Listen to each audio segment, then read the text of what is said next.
नमस्कार, आप देख रहे हैं आर्या न्यूज झारखंड। आर्या न्यूज झारखंड में आप सबका स्वागत है। मैं हूं मृदुला। नमस्कार, जय जोहार। मैं पंकज आर्या फिर एक बार आप लोगों के साथ रूबरू हो रहा हूँ और इस वक्त मैं गूंज महोत्सव सिल्ली में हूँ और आप देख सकते हैं कि इस सिल्ली में आज गूंज महोत्सव के दूसरे दिन यहाँ पे स्टेडियम का ये नज़ारा है, ये विहंगम नज़ारा। चारों ओर विद्युत बल्बें सजी हुई हैं, साथ ही साथ यहाँ पे लोगों का लगातार आना शुरू हो रहा है अब, और कुछ ही देर में यहाँ पे सांस्कृतिक कार्यक्रम का आयोजन है। आज यहाँ पर सिल्ली के स्टेडियम में ही किसानों को समर्पित कार्यक्रम का आयोजन किया गया था। साथ ही स्वास्थ्य और शिक्षा को लेकर भी यहाँ पे कार्यक्रम आयोजित किए गए थे, जिसमें कैंसर के जाने माने स्पेशलिस्ट डॉक्टर माजिद यहाँ पे मौजूद थे। साथ ही साथ कृषि विश्वविद्यालय के तमाम अधिकारी, बड़े अधिकारी यहाँ पे पहुँचे हुए थे। किसानों के साथ में ग्राम सभा यहाँ पे की गई। उस सभा में किसानों से सीधे तौर पे यहाँ पे अधिकारी जुड़े और तमाम कृषि की जानकारियाँ दी गई। चूँकि ये पूरा क्षेत्र कृषि पर आधारित क्षेत्र है और यहाँ पे खेती ही मुख्य जीवन यापन का एक स्रोत है, उसको लेकर यहाँ पर ध्यान में रखते हुए गूंज के संरक्षक सुदेश कुमार महतो ने विशेष करके आज किसान गोष्ठी को समर्पित आज कार्यक्रम को बृहद बनाया है। लोगों को फ़ायदा पहुंचाने के लिए कृषि के अधिकारियों ने तमाम चीज़ें, सरकारी योजनाओं की जानकारी दी है।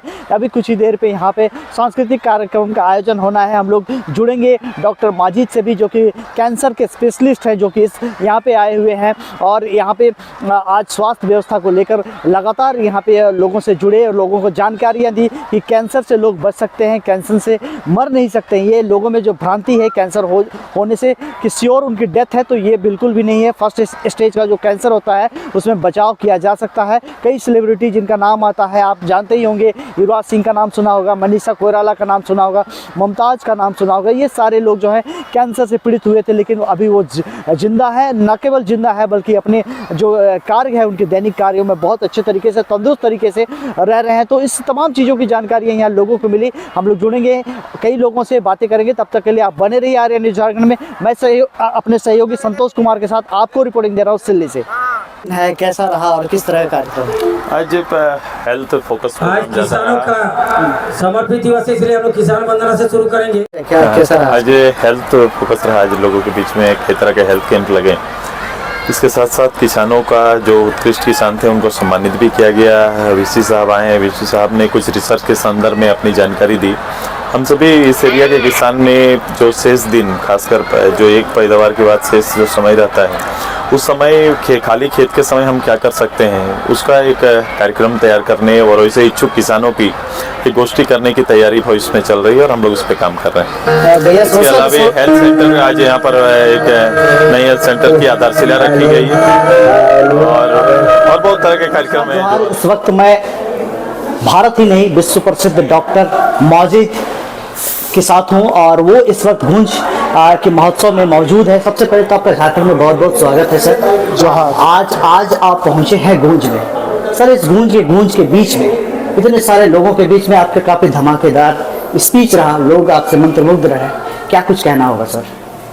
मैं चाहूँगा कि हमारा देश स्वस्थ रहे और जो इस तरह का जो एक गूंज में जो प्रोग्राम किया गया, हमारे बहनें भाई जो यहाँ पे लाखों की तादाद में जमा हुए हैं, और एक अच्छा विजन रहा कि स्वास्थ्य पे यहाँ पे इम्पोर्टेंस दी गई है और स्वास्थ्य में कि हर विषय पे यहाँ पे डिस्कशन हुआ है। अवेयरनेस का जो ये लिया गया है, बहुत अच्छा ऐसे कार्यक्रम होने चाहिए और जो अवेयरनेस है ये ज़रूरी है। इसको हमें आगे इसको लेके हमें चलते रहना चाहिए। सर, आप एक कैंसर स्पेशलिस्ट हैं। आपने अपने भाषण में कहा है कि आप बहुत सारे सेलिब्रिटियों का क्योर किए हैं, उनका इलाज किया है।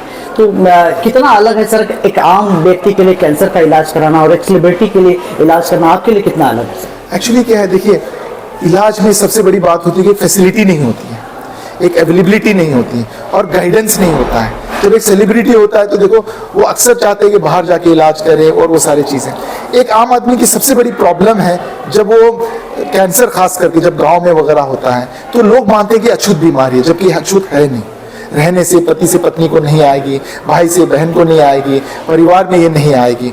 और एक बड़ा चैलेंज ये होता है कि गाइडेंस, यहाँ पे बहुत सारे ऐसे होते हैं कि जिन्होंने कभी कैंसर का इलाज नहीं किया और वो बीमारी को लेके चलते रहते हैं, फैसिलिटी नहीं होती है। लेकिन अब यहाँ पे आयुष्मान भारत भी है, यहाँ पे बहुत सारे झारखंड में हेल्थ फैसिलिटीज भी है। तो इसमें जो अवेयरनेस बहुत इंपॉर्टेंट होता है। जब पता चलता है कि भाई ये गांठ है तो ये कैंसर हो सकती है, ये जख्म है तो कैंसर हो सकता है। तो जब इस तरह के जब इश्यूज आते आते हैं तो यहाँ के लोगों में एक अवेयरनेस बहुत जरूरी है।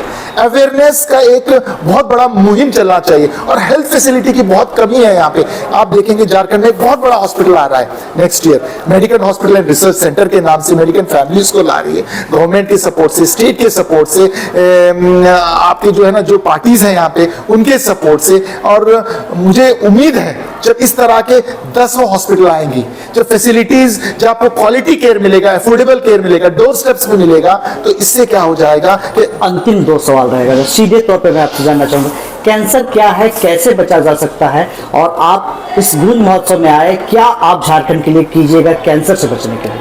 देखिए, कैंसर सब लोग एक नॉर्मल बीमारी की तरह है। कैंसर का इलाज है। आप देखें जो एक कॉन्सेप्ट है, मिस कॉन्सेप्ट है कि कैंसर एक पासपोर्ट ऑफ डेथ है, कैंसर जो है एक ला इलाज बीमारी है, इट इज फॉल्स। मैंने अपनी स्पीच में बताया है। आज लोग हैं, लाखों लोग हैं जो इस बीमारी से बच चुके हैं। इसके बहुत सारे सिम्टम्स होते हैं, इसका बहुत अच्छा ट्रीटमेंट होता है। और जो है जैसे कि आप देख रहे हैं आजकल हेल्थ की फैसिलिटी बहुत अच्छी हुई है। हमारा जैसे आपने पूछा कि आपका और यहाँ पे हम लोग एक ग्रुप है, एक फैमिली है, एक मेडिकल हॉस्पिटल ला रहे हैं जहाँ पे आपको वर्ल्ड क्लास फैसिलिटी मिलेगी। झारखंड की किस जगह होगा ये बोकारो हॉस्पिटल में, बोकारो हॉस्पिटल है ये, बोकारो में है। और ये लगभग एक 600 बेड का हॉस्पिटल होगा जो अगले साल तक, अगले इस जोहरा उसका इनॉग्रेशन हो चुका होगा। दिल्ली और झारखंड में कितना अंतर होगा अगर ये हॉस्पिटल आ जाता है यहाँ पे? तो देखिए वहां पे दिल्ली में अगर इलाज अगर 10 लाख में हो रहा है तो यहाँ पे कम से कम में होगा, उसके 20% के प्राइस में होगा। आपको जो 80% कैंसर के मरीज बचते हैं अवेयरनेस नहीं होने से, नॉलेज नहीं होने से, आप सोचिए आपके डोर स्टेप से, आपके घर पे आपको उस तरह का इंटरनेशनल लेवल का डॉक्टर का इलाज होगा। जब बाहर के विदेश के लोग आके वहाँ इलाज करेंगे आपके लिए तो एक सुविधा घर बैठे मिलेगी। चलिए, बहुत बहुत धन्यवाद। हमारे साथ डॉक्टर माजिद मौजूद थे और कैंसर के बारे में क्या क्या सारी चीजों को इन्होंने बताया डिटेल से। तो झारखंड को भी एक मौका होगा उन्हें इलाज करने के लिए, इनके सानिध्य में काफी अच्छी चीजें ये कर रहे हैं और साथ ही साथ आज गूंज में पहुंचे, इसके लिए भी इन्हें फिर एक बार मैं धन्यवाद देता हूं। अंत में मैं सुदेश जी का भी धन्यवाद करता हूं कि he is a real hero, he is fighting for the health, for the society, for the nation. We need many heroes like this and we all leaders need to follow him. Thank you. आज आप पहुंचे हैं सुधीर माथुर साहब जी, मैं गुंज अवसर पर मैं अपने किसान भाइयों के लिए विश्वविद्यालय में तमाम सारी तकनीकी जिसकी जानकारी किसानों को हमेशा सरकार है और तरह तरह की जिसमें मिट्टी है, बीज है, पशुओं का हेल्थ, तो इस तरह से तमाम हार्टिकल्चर है, वो तमाम सारी चीजें हैं जो उसका ये लोग लाभ उठाएंगे और विश्वविद्यालय इनके लिए हमेशा तत्पर रहेगा आने वाले समय। बहुत अच्छा, बहुत अच्छा। मैं कल भी आया था, आज भी आया था। इस तरह का मैंने पहली बार प्रोग्राम देखा अपने जीवन में। के संरक्षक सुदेश जी के बारे में क्या बहुत बहुत साधुवाद देता हूँ उनको इसमें के लिए, जहाँ तरह तरह के लोगों को आपस में मिलवाया, इससे सौहार्द बढ़ता है। ये सबसे अच्छी चीज है। बहुत बहुत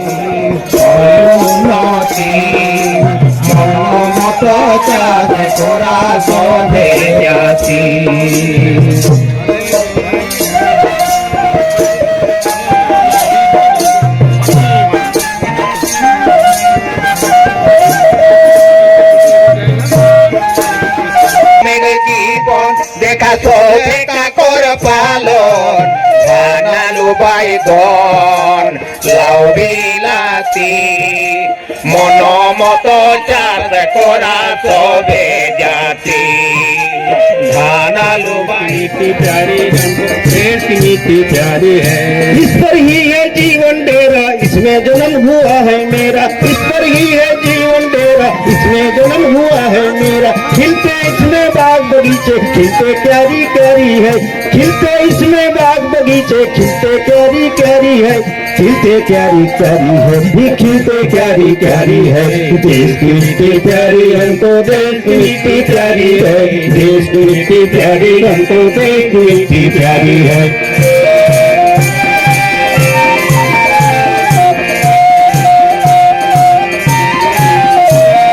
मिट्टी में सपनों की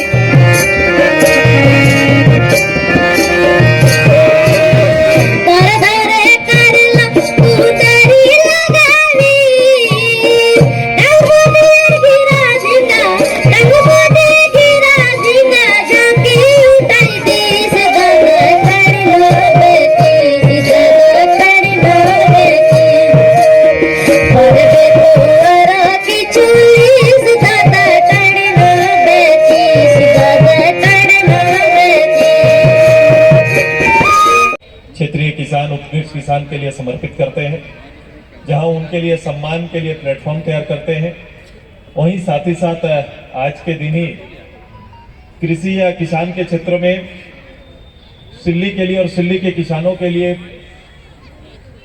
कोई बेहतर प्लान हो सकता है तो संभव उसके बारे में चर्चा करते हैं। बड़ा कम समय है। मैं सबसे पहले अपने यहाँ पर अपने विरसा कृषि विश्वविद्यालय के कुलपति जी का हार्दिक स्वागत करता हूँ, अभिनंदन करता हूँ। मैं चाहता हूँ जोरदार अभिनंदन इनका होना चाहिए। मैं इसलिए कह रहा हूँ कि कुलपति साहब कल आए थे, जब प्रोटोकॉल उनको आना था, और ऐसे भी मेरी इच्छा थी, हमने बात किया था कि गवर्नर साहब 18 को आ रहे हैं, आप आ सकते हैं। कल ही आए, हमसे मिले भी, लेकिन कल का भीड़ इनको मैं मंच तक नहीं ले जा पाया, जो मुझे खेद है। कल मंच तक इनको नहीं पहुंचा पाया था। मैं सवेरे याद किया, मैं सब सूची देखा तो मैंने देखा कि मैं उनको मंच में मैं नहीं बैठा पाया। इनको मैं जरूर ये बात बताया था कि आज हमारा कृषि के संदर्भ में आपको आना है 19 को, लेकिन इन्होंने कहा कि अगर पहला दिन है तो मैं उस दिन भी जाऊंगा, गवर्नर साहब आ रहे हैं तो। आज पुनः मैंने इनको मॉर्निंग मैंने फोन किया, वो भी मैंने 11 बजे फोन किया, और मैंने बोला आज आपका दिन है, क्या आप आज आ पाएंगे? डॉक्टर साहब ने कहा कि मैं आ रहा हूं, और ये तुरंत सिल्ली पहुंच गए। इसलिए इनको वीसी साहब को मैं अपनी ओर से बधाई देता हूं, धन्यवाद देता हूं। मैं बधाई देता हूं अपने जिला कृषि पदाधिकारी जो अलग अलग पद में निदेशिका है, उप निदेशिका है, उनका भी हार्दिक स्वागत करते हैं। मैं उनके साथ बागवानी मिशन से जुड़ी हुई हमारी जो नेत्री है उनका भी हार्दिक स्वागत करते हैं, अभिनंदन करते हैं। मैं अपने जिला परिषद के उपाध्यक्ष श्रीमती बीना देवी जी का हार्दिक स्वागत करते हैं, अभिनंदन। यहाँ मेरे सामने बैठा हुआ माजिद जी, मेरा जगह लगी है, बैठी बैठी रख जाओ।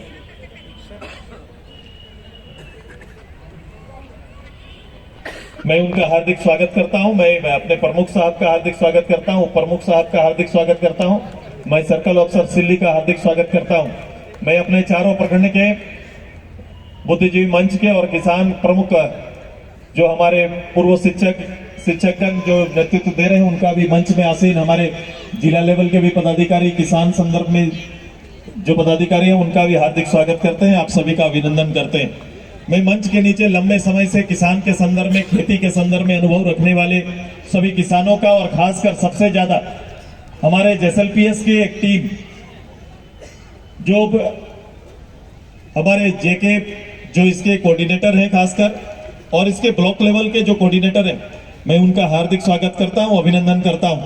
हम सभी लोगों ने मॉर्निंग 10 बजे इनको सूचना दिया कि आपको आज के कार्यक्रम में, जैसे मैंने वीसी साहब को बोला तब आपको बोला कि आप सभी लोगों को आना है। मेरे 54 कृषि मित्र जो यहाँ आज शामिल हो पाए, उन सभी दीदियों का मैं हार्दिक स्वागत करता हूं, अभिनंदन करता हूं। 48 पशु सखियों का भी हार्दिक स्वागत करता हूं जो आज के कार्यक्रम में बहुत कम सूचना में शिरकत की है, उनका भी हार्दिक स्वागत करते हैं, अभिनंदन करते हैं। जो 3 शीला साहू जी और उनके साथ 2 सहयोगी जो यहाँ पर बैठे हुए हैं, ये हमारे ब्लॉक लेवल के किसान उत्पादक समिति, क्या इसी का नाम, को बहुत बहुत बधाई, बहुत बहुत धन्यवाद देते हैं। अब इसके माध्यम से हम लोग कृषि के क्षेत्र में प्लान करने में आसानी हो जाएगी। भारत सरकार, राज्य सरकार की हर योजनाएं इनके होकर ही जाएंगी, और इस प्लेटफॉर्म में हम लोग चाहे कृषि क्षेत्र के जितने तरह के प्रयोग कर सकते हैं, जितने अनुसंधान है, उस अनुसंधान के माध्यम से कृषि मित्रों के साथ मिलकर हम लोग बेहतर कार्रवाई कर सकते हैं। हम सभी, मैं अपने वीसी साहब जो यहाँ पर हैं उनके साथ मिलके, मैं नवाड के साथ मिलके, अपने विभाग, जिला के विभाग के साथ मिलके अभी एक प्लेटफॉर्म तैयार कर रहे हैं। एग्री टीवी को एक प्रयोग था कोविड काल में, उसके बाद लगातार खुद से खेती करने वाले किसान, मैं मास्टर साहब का बहुत बहुत आभारी हूँ। मास्टर साहब आप खड़ा हो जाइए, खड़ा हो जाइए। एक रिटायर्ड टीचर है, आफ्टर रिटायरमेंट 2 एकड़ जमीन पर इन्होंने बागवानी किया और फसल का उत्पादन कर रहे हैं। ये अमरूद से लेकर पपीता से लेकर हर काम के हर किस्म का खुद से आफ्टर रिटायरमेंट प्रयोग करके एक उदाहरण पेश किए हैं। ये रंगमटी पोगला क्षेत्र के हमारे सर हैं, और ऐसे ही कई उदाहरण हमारे बीच में, आप लोग के बीच में है जो इस तरह के काम कर रहे हैं। अब ऐसे कई नौजवान भी हैं, जो नौजवान डिप्लोमा कंप्लीट किया है, वो 4 नौजवान मिलके वो कृषि क्षेत्र में आए हैं। मैं इन सभी को अपनी ओर से बधाई और धन्यवाद देता हूं। मैं अपने एग्रीकल्चर वीसी से जो हमारे हैं उनसे आग्रह मैंने किया था कि हमारा आपका अनुसंधान हमारे किसान के लिए वरदान होगा। जमीन टेस्ट करने का, सॉइल टेस्ट करने का, नए नए प्रयोग करने का, अनुसंधान करने का, रिसर्च करने का पूरा इनके ऊपर दायित्व है यहाँ पर इस राज्य का, और भारत सरकार के साथ मिलकर रोज नया नया काम करते हैं।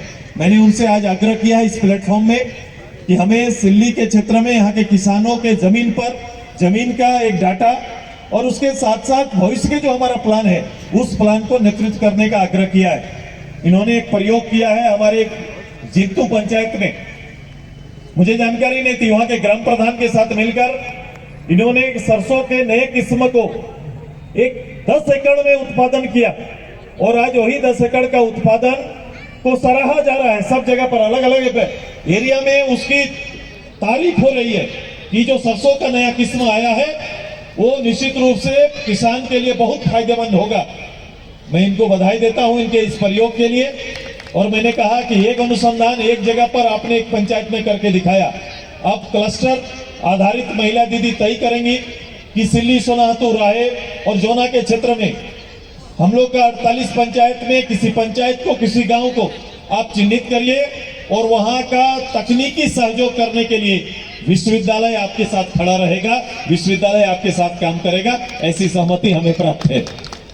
विभाग भारत सरकार, राज्य सरकार की योजनाओं को आप तक पहुंचाएंगे, लेकिन आइए 8 महीना खाली उस खेत के बारे चिंता करें। आज का चिंता का मूल विषय होगा कि जब मूल खेती के बाद 8 महीना मेरा खेत खाली रहता है, उस समय की फसल को, उस समय हम किसान को फसल कैसे दे पाएंगे, क्योंकि वो उसके वर्तमान खेती आजीविका के लिए, जीने के लिए, लेकिन अगर वो खेती, दूसरा खेती या तीसरा खेती अगर संभव कर पाए, अगर हम लोग किसान को प्रोत्साहित कर पाए और करा पाए, तो निश्चित रूप से उनके लाइफ स्टाइल पर फर्क पड़ जाएगा, जीवन यापन में फर्क पड़ जाएगा और वो किसान समृद्ध किसान हो सकता है। ये सुनिश्चित हम लोग कर सकते हैं। इसी के लिए डिटेल डाटा बना रहे हैं और डाटा बना के आपके बीच आएंगे। आप तैयार रहना, किसानों को सूची तैयार करना, काम करने वाले किसान या अपने खेत के ऊपर नए प्रयोग करने वाले किसानों की सराहना लगातार होगी। आज कम समय में बहुत लोगों को इस मंच में शामिल नहीं कर पाए, क्योंकि इस मंच को हम अभी 2 रूप में ले जा रहे हैं। हमारा इस बार का शिक्षा और स्वास्थ्य मूल विषय था। मैं अपनी ओर से मैंने आग्रह किया था, मेरे एक मित्र हैं उनके साथ मैं डॉक्टर, भारत के प्रसिद्ध डॉक्टर माजिद अहमद जो कैंसर के सर्जन है, CMD मेडिकल हॉस्पिटल बोकारो अभी 400 बेड का हॉस्पिटल का निर्माण भी कर रहे हैं, वो हमारे बीच आ चुके हैं। मैं उनका हार्दिक स्वागत करता हूं, अभिनंदन करता हूं। भाली जी का है।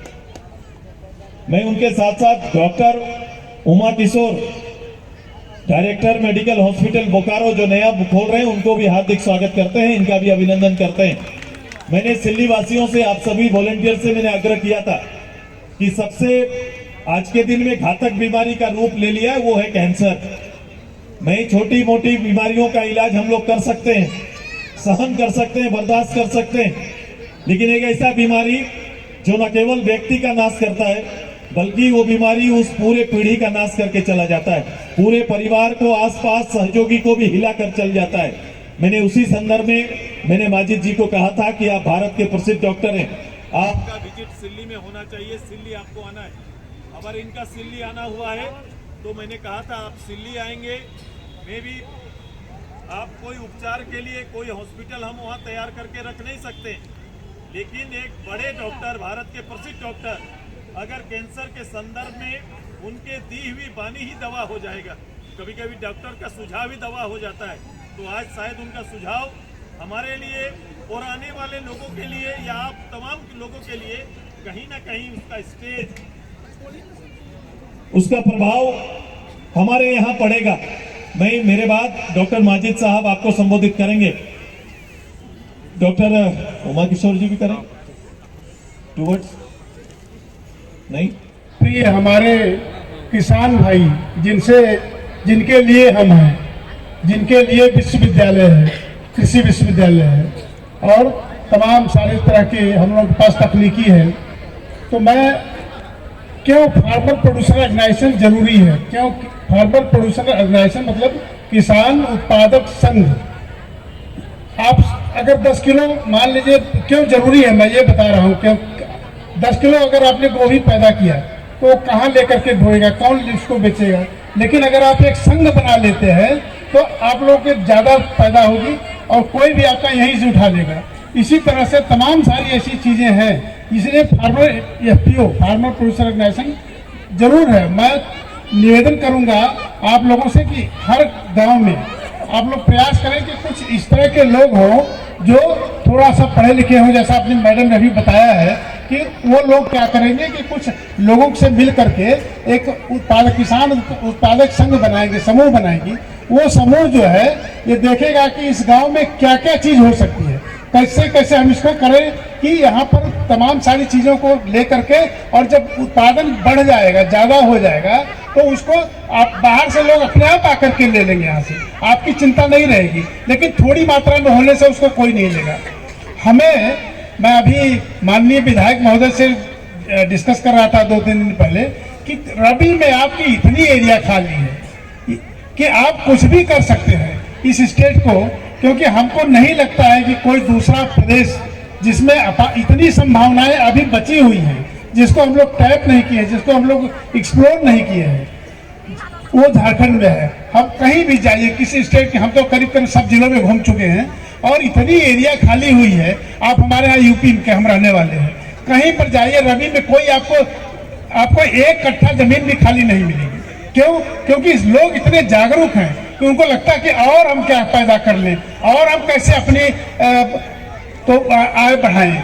तो इस तरह से आप देखेंगे कि आपके पास तो इतनी संभावनाएं हैं, और मुझे अपार खुशी हो रही कि इतनी सारी महिलाएं जो है मैं देख रहा हूं, और उससे भी ज़्यादा खुशी मुझे और हो रही है कि हम अपने विश्वविद्यालय में देखते हैं कि लड़कियों की संख्या लड़कों से अधिक इस समय हो रही है। हमारे लिए हॉस्टल की बल्कि दिक्कत भी होती है, तो हम क्या आजकल किए हैं कि लड़कियों का हॉस्टल जो है उसमें लड़कों को कर दिया, लड़कों वाले में लड़कियों को कर दिए। तो मैं ये कहना चाहता हूँ कि अगर ये जागरूकता है तो फिर इतनी सारी आपकी ज़मीन खाली है, उसमें क्यों नहीं कर सकते हैं। हमारे तरफ से तकनीकी, जैसे आपको बीज है, मिट्टी की जांच है, पशुओं के लिए हम वो भी करवा सकते हैं, पशुओं का एक कैंप, स्वास्थ्य कैंप के लिए। मतलब ये तमाम सारी चीज़ें हैं जो विश्वविद्यालय आप लोगों के लिए हमेशा तैयार है और रहेगा। मेरा अवश्य है कि FPO करने से हमें आसानी हो जाती है। जो किसान संघ अगर समूह बन जाता है तो हमें ये आसानी होती है कि हम आकर के एक जगह पर सबको ट्रेनिंग दे सकते हैं, सबको बता सकते हैं। इस तरह की तमाम सारी हमारे पास फॉरेस्ट के प्लांट हैं, हार्टिकल्चरल प्लांट हैं, आम अमरूद के हैं, और इसी तरह से फॉरेस्ट के तमाम सारे प्लांट हैं। मतलब ये सब चीज़ें हैं, लेकिन आप लोग जब आगे बढ़ोगे कि हम कैसे 10 रुपए को 20 कैसे बनाएंगे, 25 कैसे बनाएंगे, तब। और मैं एक और चीज़ बताना चाहता हूँ कि किसानों को, आप किसान भाइयों को जागरूकता पैदा करने की, हमारे बच्चे पढ़े लिखे भी, हमारे पास इतनी सारी वहाँ पर विश्वविद्यालय में पढ़ाई हो रही है, जैसे कृषि है, हार्टिकल्चर का है जिसको हम लोग उद्यान विज्ञान बोलते हैं, पशु चिकित्सा का है। देखिए, मैंने अपनी लाइफ में बहुत नेता देखे हैं, लेकिन जो हमारे सुदेश जी हैं, उनकी जो गूंज है वो दिल्ली तक है।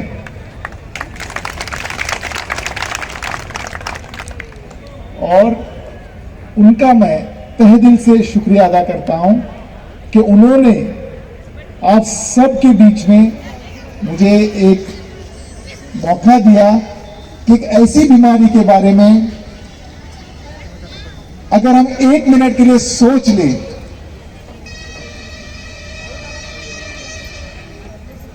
वो सीधा हमें ऐसे लगता है कि अब अगर मैं मान लूं कि आप आए, जैसे डॉक्टर साहब से आज सुबह कैंप में आप मिले और वो बोल देते हैं कि मुझे शक है कि आपको कैंसर है,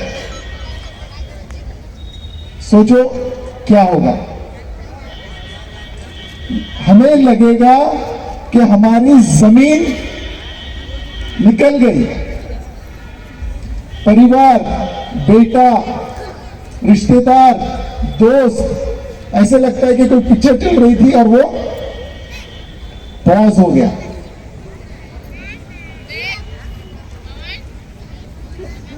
किसी को जब ये डॉक्टर कहता है, उसको लगता है कि उसको पासपोर्ट मिल गया है डेथ का।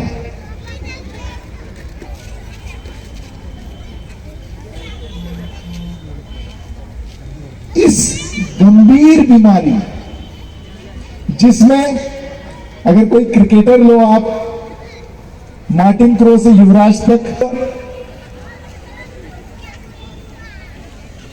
भी जैसे कि अगर आप सोचेंगे, ऋषि कपूर को लीजिए आप, राजेश खन्ना, विनोद खन्ना, शशि कपूर, मतलब इन सबको, सबकी जो डेथ हुई है वो है कैंसर से मिलता हूं, एक अजीब सी पॉजिटिविटी आती है। एक होता है ना, आप जाते हो, मिलते हो, व्हेनेवर, जैसे आज भी मैं मिला, आई सॉ हिज अप्रोच। उनको जरूरत नहीं थी कि वो मुझे, जैसे मुझे पता चला दिल्ली में कि वो आए हैं ऑपरेशन के बीच में, सिर्फ 5 मिनट के लिए मैं गया, उनसे आशीर्वाद लिया और वापस आया, तो तब उन्होंने बोला, तो मुझे लगा कि एक उनकी तरफ से एक आशीर्वाद है, और मैं दौड़े दौड़े जब से आया हूं यहां पे उसका इंतजार कर रहा था। देखिए, हर कोई, हर नेता आपको पैसे बांट सकता है। जो नेता आपके स्वास्थ्य के बारे में सोचे, जो नेता आपके हेल्थ के बारे में सोचे, जो नेता आपके इनकम के बारे में सोचे। अभी मैं सोच रहा था एग्रीकल्चर, जैसे मैं गया पीछे एक स्पोर्ट्स एकेडमी, कोई सोच सकता है कि कोई भी नेशनल लेवल के लिए भी कहीं यहां से ये करे, ये तो एशियन कप, मतलब आप सोचो, एक विचार होती है, एक सोच होती है। वो क्या चाहते हैं, उनका विजन और मिशन क्या है? उनका विजन और मिशन ये है कि देखिए, कैंसर जो है ये ऐसी बीमारी है, स्पोर्ट्समैन, पॉलिटिशियन, डॉक्टर, कोई भी होगा उसके चपेट में आ गया तो उसका, जैसे अगर हम देखेंगे हमारे हिंदुस्तान में हर साल 12 लाख लोगों को कैंसर होता है। हैरत की बात यह है कि 12 में से 10 लाख लोग साल खत्म होते होते वो इस दुनिया से निकल जाते हैं। प्रॉब्लम क्या है? प्रॉब्लम यह है, जैसे आदमी को कैंसर का पता चलता है तो उसको यह नहीं पता चलता है कि मुझे करना क्या है। जैसे युवराज जी हैं, जब उनको कैंसर हुआ तो एकदम वो तो क्रिकेट खेल रहे थे, सेमीफाइनल मैच खेल रहे थे, और उस सीरीज में वो he was the man of series, मतलब सबसे बेस्ट बैट्समैन थे। और अंदर जब एक्सरे किया, सीटी किया हुआ, पहले वो आए दिल्ली, गए 1-2 हॉस्पिटल, फिर गए यूएस, फिर गए लंदन। 6 महीने तक ये सोचते रहे कि मेरे जैसे इंसान को ये बीमारी कैसे हो सकती है। मैं तो स्वस्थ हूं, मैं तो यंग हूं, मैं तो अपने बेस्ट परफॉर्मेंस और फॉर्म पे हूं, ऐसे हम सब सोच रहे हैं। क्यों जरूरी है आपको ये बात सुनना? क्यों सुदेश जी चाहते हैं कि आप ये बात, आप ये मैसेज आप तक जाए? क्योंकि ये बीमारी में लगभग 80% लोग 1 साल के अंदर खत्म हो जाते हैं। और इसमें ऐसा नहीं है कि मैं डॉक्टर हूं, कैंसर का इलाज करूंगा तो ये बीमारी मुझे नहीं होगी। ऐसा है क्या? हम में से कोई हाथ उठा के बोले कि मुझे कैंसर नहीं होगा या मैं बीमार नहीं पड़ूंगा? जैसे युवराज, उनको पता नहीं चल रहा था कि मुझे कोई बीमारी है। जो ये पहला मिथ होता है, वो मिथ को तोड़ना होता है। किसी को भी हो सकता है, और उसके बाद क्या भाई कोई कैंसर से बचता है? क्या ये हकीकत है? क्या ये जैसे जज साहब ने बोल दिया कि भाई आज आपको डेथ सेंटेंस लगेगा, बोलते हैं ना, जैसा कैंसर सुनते ही डॉक्टर साहब ने बोल दिया, तो इसका मतलब ये नहीं कि क्या ऐसा है, क्या ये डेथ सेंटेंस है, क्या वे केस को लड़ सकते हैं? बताओ। 101%। कैसे? युवराज जीवित है, नहीं है? मनीषा कोइराला जीवित है नहीं है? महिमा चौधरी, इस तरह से राकेश रोशन, मैं इनके नाम इसलिए ले रहा हूं क्योंकि आप इनको जानते हैं। इसका मतलब ये हुआ कि ये प्रूव हो गया कि जिसको कैंसर होता है वो बचता है, वो डेथ सेंटेंस नहीं है, उसको कोई पासपोर्ट नहीं मिला है।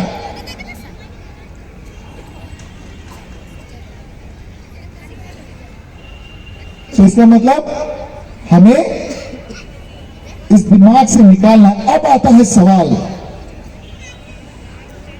हमें क्या एक्शन लेना है? आज यहां से, इस प्लेटफॉर्म से सुदेश जी ये मैसेज जाना चाहते हैं आप लोगों को कि हम सब जितने लोग यहां पे हैं, अगर देखेंगे यहां पे महिलाएं बहुत बैठी हैं, हर 8 महिला में से 1 महिला को कैंसर होता है। 2 महिला जिनको कैंसर होता है उसमें से वो 1 मरेगी जरूर कैंसर से।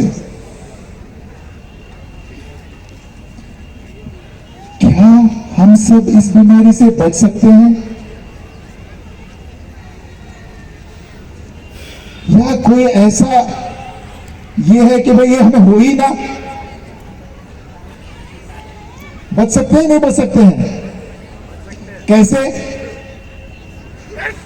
जैसे बड़ा स्टेडियम, विशाल स्टेडियम सुदेश जी ने बनाया है, वॉक करो, स्पोर्ट्स खेलो, खेती के टाइम पे अपना जो लाइफस्टाइल है, हम इतने बड़े बड़े सिटीज में गए, हम सोच भी नहीं सकते थे मेरा यहां पे आने पर इतना बड़ा स्टेडियम आप लोगों के लिए। मैं जब आया बहुत तनाव में था, स्ट्रेस में था, ये करना है, वो करना है, ऐसे करना है, ये करना है। जैसे मैं आया, आप लोगों को अंदर आया, आप लोगों ने चेहरे देखे कि आप कितने खुश हैं। जब सुदेश जी को मिला कि गेट पे खड़े हैं आप लोगों के स्वागत में, मतलब इतना बड़ा आदमी। देखो मैं मिलता सबसे हूं, क्या नेताओं से भी मिलता हूं, स्पोर्ट्स स्टार से भी मिलता हूं, फिल्म स्टार से भी मिलता हूं, क्या ये रूटीन है। बट देख के पता चलता है कि भाई ये सुपरस्टार कैसा है, ये सुपरस्टार कैसा है। आदमी का जो चरित्र है, कैरेक्टर है, वो बदल नहीं सकता। आप लोग लकी हैं कि यू हैव सच। अब वही है आपके पास रहना और उसको यूज करना। इनकी गूंज को दिल्ली में पहुंचा के हम सिर्फ सिल्ली नहीं, पूरा देश को सुदेश जी का फायदा मिले। यंग स्पोर्ट्स स्टार सिर्फ सिल्ली से नहीं बल्कि पूरे हिंदुस्तान से जाए। ये जो इनका जो विजन मैंने देखा, ये तो ऐसे ही कैंसर से लोगों को बचा रहे हैं। कैसे? कैंसर किसको होता है भाई बताओ? दिल्ली वालों को ज्यादा होता है या सिल्ली वालों को ज्यादा होता है? इंडिया वालों को ज्यादा होता है, विदेश वालों को ज्यादा होता है? क्यों? ऐसा क्या है जो आप नहीं करते हो? ऐसा क्या है जो दिल्ली वाले करते हैं? और ऐसा क्या है हम हिंदुस्तानी नहीं करते हैं और बाहर वाले करते हैं? खान पान, खाना तो हर कोई खाता है, आप भी खाते हो, मैं भी खाता हूं, सब खाते हैं। टाइम पे खाना, अच्छा खाना, घर का बना हुआ खाना, बाहर का कम खाना, ज्यादा मसाला नहीं खाना। मैं आ रहा हूं बहन जी, आ रहा हूं, सही बोला आपने, 40%। जरा माइक दो, जरा बहन को बोलने दो। हाँ? ठीक है, बहन ने बोला गुटखा खाना। सब लोग गुटखा अपना ना खाओ, बंद करो। आपने बोला जो खान पान है, यहाँ का खान पान होना चाहिए, दिल्ली का खान पान नहीं होना चाहिए, देसी खान पान होना चाहिए, विदेशी नहीं होना चाहिए। हर चीज का एक लिमिट होता है, क्वांटिफाई होता है। उसके बाद जैसे बहन जी की बात पे आता हूं मैं, बहन जी ने कहा गुटखा, गुटखा किस चीज से बनता है बताओ? तंबाकू।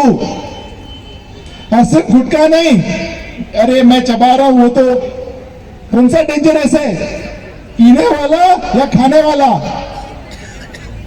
बताओ। दोनों। सही बोला उस भाई ने। ऐसे नहीं कि कोई बोलेगा सिर्फ मैं मुंह में रखता हूं, घूटता नहीं हूं। जो मुंह में रखेगा घूटेगा नहीं, उसे मुंह का कैंसर होगा। जो अंदर तक लेगा उसको गले का होगा, और जो अंदर तक सांस लेगा बीड़ी सिगरेट किसी भी तरह से, भले वो बीड़ी हो, सिगार हो, हुक्का हो। आजकल लड़कियों का बड़ा वो है हुक्का, वो सोचते हैं कि इसमें कुछ है नहीं। कोई भी फॉर्म में अगर हम तंबाकू का सेवन करते हैं, उससे क्या होता है भाई? कैंसर होता है। और जैसे बहन ने कहा 40% कैंसर तंबाकू और गुटखा से होता है। सुदेश जी ने अपना काम कर दिया, आपको बता दिया, खाना नहीं खाना अब आपके ऊपर है। उन्होंने मैसेज दे दिया 40% कैंसर से आप कैसे बच सकते हो। झारखंड में आज इतना ही। आपसे फिर मुलाकात होगी नई खबरों के साथ, नए स्थलों के साथ। तब तक के लिए नमस्कार।